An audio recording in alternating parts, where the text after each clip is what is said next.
Movie की शुरुआत में हम एक बच्चे जिसका नाम जयपुरी होता है वो बेतहाशा भागता हुआ कहीं पर जा रहा था और अगले ही पल वो खुद को एक खाई के सामने पाता है। वो खाई में गिरे इससे पहले ही उसके माता पिता उसे बचाने आ जाते हैं और इस नाइटमेयर से तभी अचानक उसकी नींद खुल जाती है जो कि अब बड़ा हो चुका था। यानी कि जयपुरी ये सब सपना देख रहा था जो कि उसके बचपन का था। अब बात करें जय के बारे में तो वो अल्बर्टा कनाडा के अंदर एनवायरमेंट प्रोटेक्शन सर्विसेज यानी कि ईपीएस नाम की ऑर्गेनाइजेशन चलाता है, जिसके अंदर वो वाइल्ड लाइफ, एनिमल्स और वातावरण को प्रोटेक्ट करने का काम करता है। अब सुबह वो जंगलों में एक आदमी को बियर ट्रैप लगाते हुए पकड़ता है। वो आदमी खुद को बचाने, सबूत मिटाने के लिए उस बियर ट्रैप को दूर झील में फेंक देता है। लेकिन जय जो होता है वो एनवायरमेंट के लिए लगभग पागल सा है, तो वो भाग कर जाता है और उस झील के अंदर कूदकर पानी के अंदर 4 मिनट डूबकर उस बियर ट्रैप को ढूंढकर वापस लाता है ताकि उस आदमी को जेल हो पाए। यानी कि वो पानी के अंदर काफी देर तक अपनी सांस को रोक सकता था। अब तभी वो अपने ऑफिस में आता है जहाँ पर उससे मिलने उसकी ही एक नॉन लेडी आती है जो कि अपने साथ एक दोस्त को लेकर आई थी जिसे जय से हेल्प चाहिए थी। तो असल में जय के पास एक सीक्रेट मिस्टीरियस एबिलिटी है जिसके अंदर वो किसी भी फोटो के अंदर झांक कर उस फोटो के पीछे की कहानी उस फोटो के अंदर के इंसान के पॉइंट ऑफ व्यू से देखता है। जरा सपोज करो कि मेरी कोई फोटो है और उसके अंदर पास्ट में कोई घटना घटी हो, तो जय उस फोटो के अंदर जाकर मेरी ही आंखों से देख सकता है कि उस पल में हुआ क्या था। असल में वो किसी भी फोटो का अतीत देख सकता था और उस फोटो के क्लिक होने के बाद क्या हुआ था वो सब कुछ नोटिस कर सकता है। और इसके अंदर एक बहुत बड़ा रिस्क भी है। वो जब जब ऐसा करता है वो एक ट्रांस जैसी स्टेट में चला जाया करता, जिससे कि उसकी हालत काफी खराब होती थी और ज्यादा देर तक वहाँ रहने पर उसकी जान को भी खतरा था। तो वो मैक्सिमम 1 मिनट के लिए ही फोटो के अंदर जाया करता। और वो लेडी जो थी वो उसे इस तरह से ही जानती थी जिसके बच्चे को उसने ढूंढने में हेल्प करी थी। अब वो जो लेडी होती है उसकी फ्रेंड जो थी वो अपने हस्बैंड को ढूंढ रही थी, जिसकी वो आखिरी क्लिक करी हुई फोटो दिखाती है जिसके अंदर वो जाग कर देखता है और उसके पति के ही पॉइंट ऑफ व्यू से देखता है कि वो वहीं खाई में गिर गया था जहाँ पर वो अभी भी फंसा हुआ है लेकिन जिंदा है। अब वो लेडी उसे थैंक्स बोलकर अपने पति को बचाने निकल जाती है। अब इसी बीच उसकी गर्लफ्रेंड शीला उससे मिलती है जो कि उसे बताती है कि उसके पिता का एक्सीडेंट हो चुका है। वो लोग अब डॉक पर जाते हैं जहाँ पर उसके पिता बोट्स का बिजनेस किया करते थे जो कि पानी में गिर गए थे और हार्ट अटैक से उनकी मृत्यु हो गई। लेकिन वो खत्म होने से पहले जैसे कुछ बोलने की कोशिश करते हैं जो कि वो समझ नहीं पाता।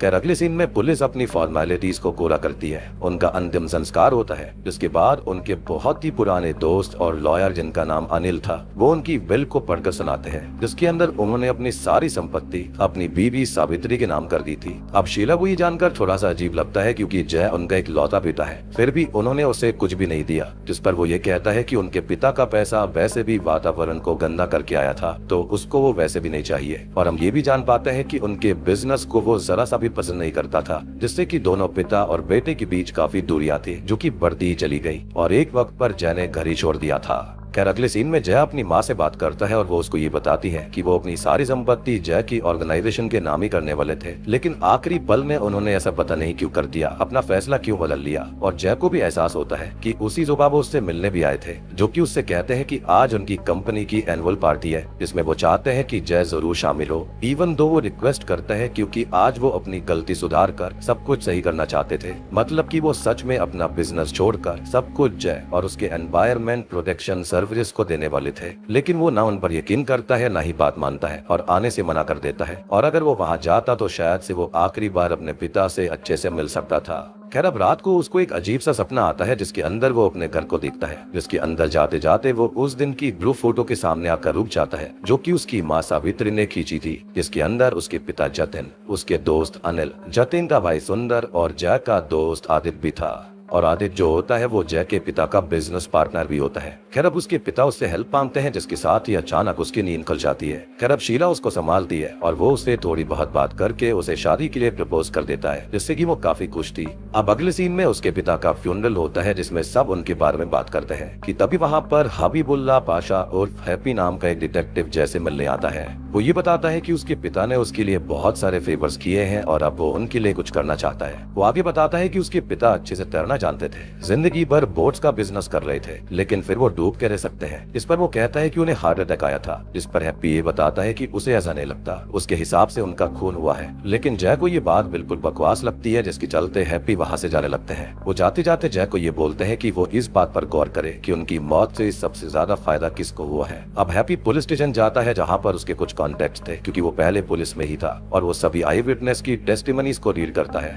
जिसके अंदर उसको ये पता चलता है कि वो रेलिंग के के पास खड़े हुए थे और फिर फिसल कर पानी में गिर गए। लेकिन यहाँ पर उसको एक शेरी बात पता चल जाती है। अगले दिन हम जैक को उसके दोस्त आदित्य और शीला के साथ साइकिलिंग के लिए जाता हुआ देखते हैं कि तभी हैप्पी उसे कॉल करता है और जय फिर से उससे इरिटेट होता है। लेकिन अभी वो जैक को ये शॉकिंग बात बताता है कि उसके पिता के पोस्टमार्टम के लिए पुलिस ने रिक्वेस्ट करी थी, लेकिन उसकी माँ सावित्री ने इसके लिए मना कर दिया और ये बात जय को काफी अजीब लगी। वो अपनी माँ से इस बात के बारे में बात करने जाता है कि उन्होंने ऐसा क्यों किया और पोस्टमार्टम से उनके खूनी को पकड़ा जा सकता था, जिस पर वो ये कहती है कि उन्हें बस हार्ट अटैक आया था, उनका कोई खून नहीं हुआ है और वो नहीं चाहती थी कि उसके पति की बॉडी को काटा पीटा जाए। अब वो जय को समझाती है, जो कि समझ भी जाता है। वो ये कहता है कि वो हैप्पी की बातों में आने लगा था, जिस पर वो ये कहती है कि वो उस हैप्पी की बात ना सुने, उसे पैरानॉइड डिल्यूजन और ओसीडी की दिक्कत है, जिसकी वजह से उसे पुलिस डिपार्टमेंट ने निकाल भी दिया था। वो पूरी तरह से पागल है। अब अगले दिन जय पुलिस स्टेशन जाकर हैप्पी के बारे में पता करता है और जब हैप्पी जय से मिलता है तो वो उस पर गुस्सा करता है कि वो वापस चला जाए। इस पर वो ये कहता है कि उसके पिता जानते थे कि वो पागल नहीं है और जय कुछ भी सोचे या करे वो उनके खूनी को जरूर पकड़ कर रहेगा। साथ ही साथ उसको पुलिस डिपार्टमेंट ने निकाला नहीं था, बल्कि उसने खुद ही जॉब छोड़ दी थी। अब सेम नाइट जय को फिर से वही ड्रीम आता है, जिसके अंदर वो अपने घर और घर के अंदर लगी उस ग्रुप फोटो को देखता है और उसको ये चीज काफी परेशान करने लगती है। अब अगले ही दिन वो घर जाकर उस फोटो को देखता है और उसके अंदर अपने डैड के पॉइंट ऑफ व्यू से अतीत में झांक कर देखता है। यहाँ वो नोटिस करता है कि उनके फैसले से अनिल और सुंदर खुश नहीं थे, लेकिन वो उसे अपोज भी नहीं करते। वहीं जो आदित्य होता है वो उससे भी सॉरी कहता है, जो कि उनसे ये बोलता है कि उन पर ऑलरेडी उन्होंने काफी एहसान किए हैं। आई मीन ऑब्वियस ही बात है कि आदित्य उनका बिजनेस पार्टनर था। अब सेम टाइम पर सावित्री फोटो क्लिक करने के बाद खाना लगाने चली गई थी और सुंदर यहाँ पर उन्हें ड्रिंक देता है, जिसको लेने के बाद वो बोट की रेलिंग के पास आते हैं और पानी में गिर जाते हैं और जय नोटिस कर लेता है कि रेलिंग असल में टूटी हुई थी। अब 1 मिनट पूरा हो जाता है तो जय होश में आ गया था, जिसकी हालत बहुत ही ज्यादा खराब हो जाती है और वो तभी 911 पर कॉल करके हॉस्पिटल पहुंच जाता है। और 911 इसलिए क्योंकि ये मूवी जो है वो अल्बर्टा कनाडा में चल रही है। अब उससे मिलने के लिए शीला और उसकी माँ आती है, जहाँ पर उसकी माँ शीला से ये कहती है कि जय को ऐसे दौरे बचपन से पढ़ते आ रहे हैं, जिसके अंदर वो अतीत में जाकर कोई ना कोई राज बाहर लेकर आता था। हालांकि उनको अभी उसकी इस एबिलिटी के बारे में नहीं पता है। जैसे मिलने के लिए आदित्य भी वहाँ पर आता है और वो उससे ये कहता है कि उसके पिता का खून हुआ था, लेकिन आदित्य उसकी कोई बात नहीं मानता और वहाँ से चुपचाप चला जाता है। जय खुद ही अब बोट पर चेक करता है तो वो रेलिंग अब फिर से ठीक हो चुकी थी, जो कि उसको तस्वीर के अंदर टूटी हुई दिखाई दी थी और वो उस पर बैठकर भी चेक करता है तो वो बैठने से भी नहीं टूट सकती थी। साथ ही साथ सुंदर ने टूटी हुई रेलिंग की बात पुलिस को क्यों नहीं बताई थी। अब हम किसी को उसके ऊपर नजर रखता हुआ नोटिस करते हैं और इसी बीच उसे सुंदर दिखाई देता है, जो कि उससे बचकर भागता है, लेकिन वो उसको पकड़ लेता है। वो उससे पूछता है कि क्या खून उसने किया है, लेकिन सुंदर जैसे तैसे वहाँ से भाग जाता है। जिसका पीछा हैप्पी भी कर रहा था तो जय उससे बात करने चाहता है। हैप्पी बताता है कि उसके हिसाब से बोट पर सबको पता था कि जतिन को पहले 2 हार्ट अटैक आ चुके थे, तो किसी ने वहाँ पर उनकी ड्रिंक में बेटा ब्लॉकर्स मिला दिया, जिससे कि हार्ट स्लो हो जाता है और फिर वो पानी में गिर गए, जिससे कि उनको हार्ट अटैक आ गया। यानी कि यहाँ पर सारा का सारा एक हादसा दिखाने की कोशिश करी गई थी, जबकि असल में ये खून था। अब जय उसे अपनी इस एबिलिटी के बारे में बताता है, लेकिन उसके लिए भी इस पर यकीन करना काफी मुश्किल था, यानी कि हैप्पी उस पर यकीन नहीं कर पा रहा था। अब अगले सीन में जय उस फोटो के सहारे सुंदर के पॉइंट ऑफ व्यू से अतीत को देखता है। उसे ये पता चलता है कि वो बेटा ब्लॉकर्स असल में सुंदर ने ही जतिन की ड्रिंक्स में मिलाए थे और अब फिर से उसकी हालत बहुत खराब हो जाती है, क्योंकि जैसा मैंने बताया कि ऐसा करने से उसकी खुद की लाइफ फोर्स खत्म होने लगती थी। अब जय हॉस्पिटल फिर से पहुंच जाता है और शीला उससे सच पूछती है तो वो उसको अपनी इस एबिलिटी के बारे में बताता है। साथ ही साथ ये भी बताता है कि सुंदर ने ही उसके पिता का खून किया था। अब वो दोनों ही सुंदर के घर उसे कन्फ्रंट करने जाते हैं, लेकिन यहाँ उन्हें उसकी लटकी हुई लाश मिलती है, जिसके साथ एक पत्र भी था, यानी कि एक लेटर भी था। हैप्पी वहां आकर कहता है कि अब उनके लिए सारे रास्ते बंद हो गए हैं और जय भी ये सब ट्राई ना करे, क्योंकि उससे सबूत नहीं मिल सकते और इसका कोई फायदा नहीं है। अगले सीन में जय और शीला साइकिलिंग के लिए जाते हैं, जिन्हें एक कार बहुत देर तक फॉलो करती है। उनको वो कुचलने भी वाली थी, लेकिन जय शीला को बचा लेता है। अब वो उस कार का पीछा भी करता है, लेकिन वो कार दूर चली गई थी और तभी शीला उससे कहती है कि उसका पागलपन उन दोनों की जान ले लेगा और वो उसे मरता हुआ नहीं देख सकती। तो वो ना चाहते हुए भी उससे उसकी इस एबिलिटी का ना इस्तेमाल करने का वादा लेती है, जो कि काफी ज्यादा अजीब लग रहा था। आई मीन वो फोर्सफुली ऐसा प्रॉमिस ले रही थी। जिसके बाद जय की माँ शीला से ये कहती है कि वो दोनों घर पर आकर शिफ्ट हो जाएं। लेकिन जब जय वहाँ पर जाता है तो उसे उसकी माँ और अनिल थोड़े से क्लोज मिलते हैं, जिसको देखकर वो डिस्टर्ब हो गया था। अब अनिल यहाँ पर कन्फेस करता है कि वो सावित्री से प्यार करता है शुरुआत से ही, लेकिन उसने जतिन को चूज किया था और सावित्री भी उसे समझाने की कोशिश करती है, लेकिन जय गुस्से में वहाँ से निकल जाता है।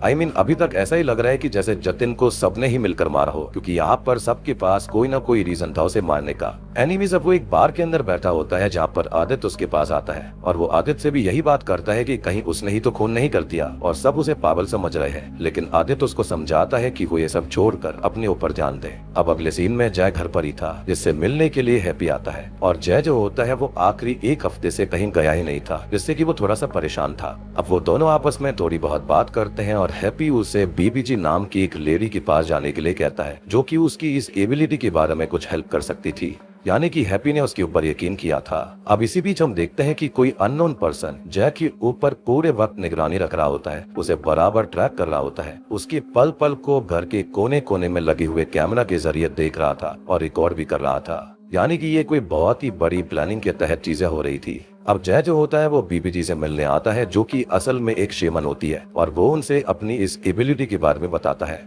अब तभी बीबीजी ये कहती है कि जो जय है उसकी ये शक्ति उसे किसी हादसे से या फिर बचपन के किसी ट्रॉमा की वजह से मिली होगी, और तस्वीर असल में कैद लम्हे ही होते हैं, तो वो उन लम्हों में जा सकता है, और वो तस्वीर उसके प्रेजेंट से पास्ट में जाने का एक रास्ता है, एक टनल जैसा है। इसलिए वो जितनी देर वहाँ पर रहता है उसकी हालत खराब होती है, क्योंकि एक तरह से वो गुजरे हुए वक्त में है, तो उसकी लाइफ वहाँ पर उल्टी चलने लगती है। बेसिकली उसकी खुद की लाइफ फोर्स इस्तेमाल होती है इस चीज को करने में। वो भी जैसे यही कहती है कि ये जो तस्वीर है वो उसके लिए एक तरह का गेट है, एक तरह की टनल है, और वो उसी के जरिए आता जाता है। लेकिन अगर कभी वो तस्वीर किसी ने खत्म कर दी तो वो दरवाजा और वो टनल ही बंद हो जाएगी, जिससे कि वो बीते लम्हों में ही कैद होकर रह जाएगा और कभी वापस ही नहीं आएगा, यानी कि रियलिटी में उसकी मौत हो जाएगी। अब वो यहाँ से निकल जाता है और उस मास्क पर्सन को देख पाता है, जो कि बीबीजी को खत्म करने उनके घर तक आ गया था। जय अब तक हैप्पी की एक्स फियोन्से की हेल्प लेता है और एक हॉस्पिटल में जाता है, जहां पर उसे टाइम पर ब्लड ट्रांसफ्यूजन और मेडिकल ट्रीटमेंट मिल जाएगा। हैप्पी ने इसी लड़की से शादी तोड़ी थी फॉर सम रीजन, इसलिए उसने पुलिस डिपार्टमेंट भी छोड़ दिया था। अब यहाँ जय जो होता है वो फोटो के अंदर अनिल के पॉइंट ऑफ व्यू को जानता है, जहाँ पर अनिल सावित्री से बात करता है कि सब कुछ चेंज होने वाला है, कि जतिन कर क्या रहा है, जिस पर वो ये कहती है कि ये उनका फैसला है और उसके अंदर वो कुछ भी नहीं बोल सकती, यानी कि वो प्रॉपर्टी ट्रांसफर और बिजनेस ट्रांसफर वाली चीज है, यानी कि वो सब कुछ यहाँ पर जय और ईएसपी के नाम पड़ने वाला था, यानी कि उसकी कंपनी के नाम पर। वो ये भी कहती है कि वो अपने पति के डिसीजन की रेस्पेक्ट करती है, यानी कि चलो एटलीस्ट यहाँ पर जय की माँ की कोई गलती नहीं थी। खैर अब जय वापस आ जाता है, जिसकी हालत खराब थी, तो उसका ब्लड ट्रांसफ्यूजन किया जाता है, और अब तक वहाँ पर शीला भी आ जाती है। वो अब ये फैसला करता है कि वो आखिरी सच को भी देख लेगा, और अब वो फिर से फोटो में झांक कर आदित्य का पॉइंट ऑफ व्यू देखता है। वो बेटा ब्लॉकर असल में आदित्य ने ही सुंदर को दिए थे, मतलब कि वही असली कातिल था। यहाँ पर जय लगभग खत्म हो ही चुका था, लेकिन उसे जैसे तैसे करके कोशिश करके बचा लिया जाता है। यहाँ आदित्य भी आ जाता है, जिसे अनजाने में शीला ने ही बुला लिया था, और वो जय को सीधी धमकी देता है कि अब वो अपना मुंह बंद रखेगा, नहीं तो शीला की जान का जिम्मेदार वो बन जाएगा। वो उस फोटो को लेने लगता है, लेकिन आदित्य उस फोटो को भी उससे छीन लेता है और उसे घर छोड़ने जाने लगता है। शीला उनके साथ नहीं जाती, क्योंकि उसे अनिल के पास कुछ काम से जाना था, जो कि और भी ज्यादा वियर्ड बात थी। अब आदित्य जो होता है वो जय को ले जाने लगता है, लेकिन उसने आग के इशारे से हैप्पी को आदित्य के बारे में बताने की कोशिश करी थी, लेकिन उसे कुछ समझ नहीं आता। अब आदित्य उसे ले जाते हुए ये कहता है कि वो उसे भी रास्ते से हटा देगा, लेकिन अब तक वो हैप्पी को टेक्स्ट कर चुका होता है कि आदित्य ही असली किलर है। हैप्पी अब आदित्य को पकड़ने की कोशिश करता है, लेकिन समय रहते वो भाग जाता है और अगले ही दिन देश छोड़कर इंडिया चला जाता है। अब हैप्पी जय को घर लेकर आता है, जो कि अब ठीक था, और शाम को वो अनिल से मिलने जाता है, जो कि उस दिन से एक दिन पहले की कहानी बताते हैं कि जतिन ने सब कुछ उसकी कंपनी ईपीएस के नाम करने का फैसला कर लिया था, और वो लोग असल में शेयर होल्डर्स हैं, तो उनका नुकसान हो जाता, इसलिए वो उसको रोकने की कोशिश कर रहे थे। यहाँ पर हो सकता है कि वो शायद से अपने बेटे के लिए सब कुछ करना चाहता था, लेकिन वो लोग भी तो अपना प्रॉफिट देखते, अपना बिजनेस देखते, लेकिन जतिन नहीं माना, और सावित्री उसके हर फैसले में उसका साथ दिया करती थी, तो उसने भी उसे नहीं रोका था। और अब जतिन का सपना पूरा हो जाता, क्योंकि आज सावित्री अपना सब कुछ ईपीएस के नाम कर रही है, जिसको सुनकर जय का दिमाग थनक जाता है, क्योंकि अगर ऐसा होता तो अब उनकी जान को खतरा था। यानी कि ये जो कोई भी था वो यहाँ पर ये नहीं चाहता था कि ये सारी की सारी प्रॉपर्टी और बिजनेस जो है वो ईपीएस के नाम हो जाए। खैर अब जय अपनी माँ को बचाने भागता है, और हम घर पर सावित्री को देखते हैं, जिनसे मिलने के लिए वो मास्क किलर आया हुआ था, लेकिन वो उसे देखकर ऐसे ग्रीट करती है जैसे कि वो उसे जानती हो, जानना भी छोड़ो कि वो उनका बहुत ही कोई करीबी है। अब वो उसके साथ शैंपेन ड्रिंक करने लगती है, और इसी बीच जय फोन करता है, और उनका फोन देखकर वो शॉक हो जाती है। खैर अब इतने में ही वो मास्क पर्सन उन्हें स्टैप कर देता है। अब जय यहाँ पर पहुंच जाता है, लेकिन अब तक वो मास्क वाला किलर वहाँ से भाग गया था, और वो सावित्री को हॉस्पिटल में एडमिट करवाता है, और वो जाते जाते उससे ये कहती है कि ए देख में डैड की फोटो और एक संदूक है, यानी कि वो उसे उस फोटो और संदूक को देखने के लिए कह रही थी। यहाँ पर कोई बहुत बड़ा राज था जो कि सबने छुपाया हुआ था।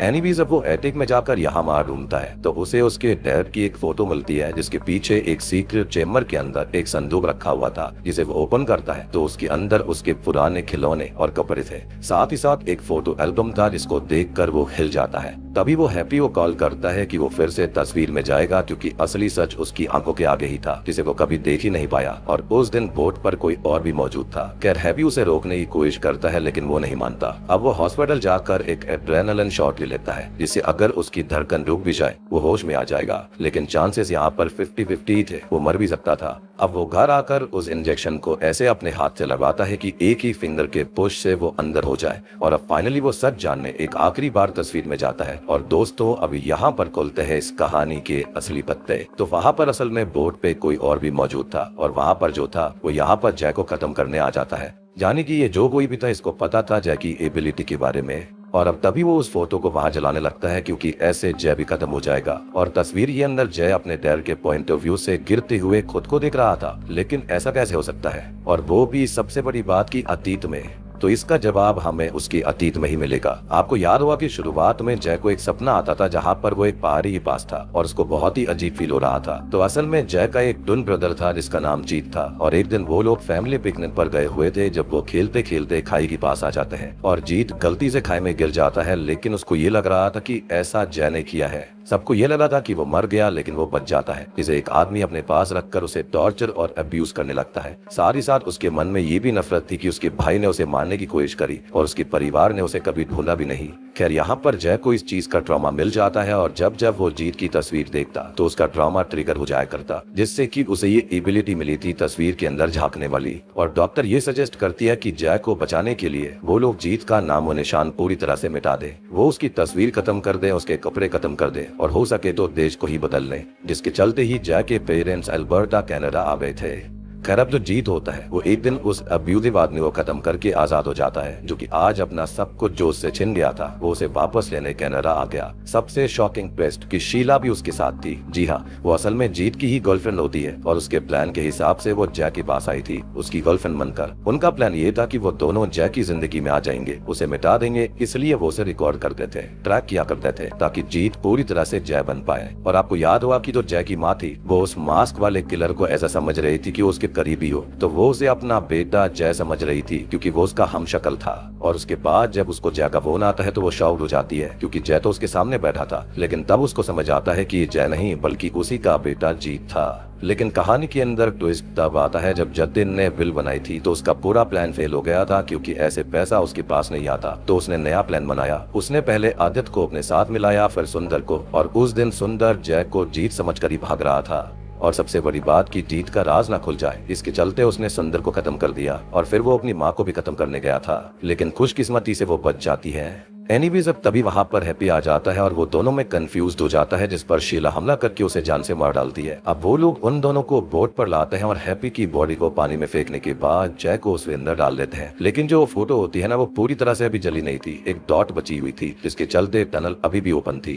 अब जय पानी के अंदर कुछ देर सांस ले सकता था। आप जानते हो शुरुआत में उसने 4 मिनट सांस ली थी उस बियर ट्रैप को निकालते वक्त, और उसे तभी याद आता है कि हैप्पी अपने सॉक्स के अंदर हमेशा एक गन कैरी किया करता था, तो वो उसे निकाल कर खुद को फ्री करता है। और आप ये भी सोच रहे होगे कि उसे होश कैसे आया, तो आपको याद हुआ कि उसके पास वो एड्रेनालिन शॉट था, तो उसने वो खुद के अंदर इंजेक्ट किया था, जिसके चलते वो होश में आ जाता है। यानी कि उसकी आत्मा तो उसके शरीर में पहले ही आ गई थी, लेकिन वो जो होश में आता है वो उसी शॉट के बाद था। खैर अब वो ऊपर आता है जहाँ पर वो जीत से बात करने की कोशिश करता है कि वो उसे नहीं मारना चाहता था। वो तो बहुत खुश है कि उसका भाई वापस आ चुका है और दोनों साथ रह सकते हैं और उसे प्रॉपर्टी भी नहीं चाहिए। जीत भी ये सुनकर इमोशनल होने लगता है, लेकिन शीला यहाँ पर काफी शातिर थी, उसे सारी प्रॉपर्टी चाहिए थी। तो शीला जय को शूट करने वाली होती है, लेकिन जीत उसे ही शूट कर देता है, और उसके बदले में जो शीला की बंदूक की गोली होती है वो जीत को लगती है। दोनों ही एक दूसरे की गोली से मारे जाते हैं और जय अपने भाई को फिर से खोकर बहुत दुखी था। अब अगले सीन में हम देखते हैं कि वो उसका अंतिम संस्कार करता है, उसी बोट के पास लाकर उसे समुद्र के अंदर उसकी अस्थियां बहा दी जाती हैं।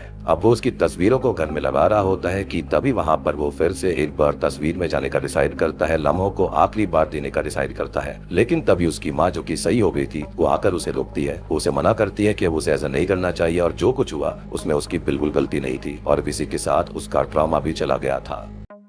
इसी के साथ में तस्वीर मूवी यहीं पर खत्म हो जाती है।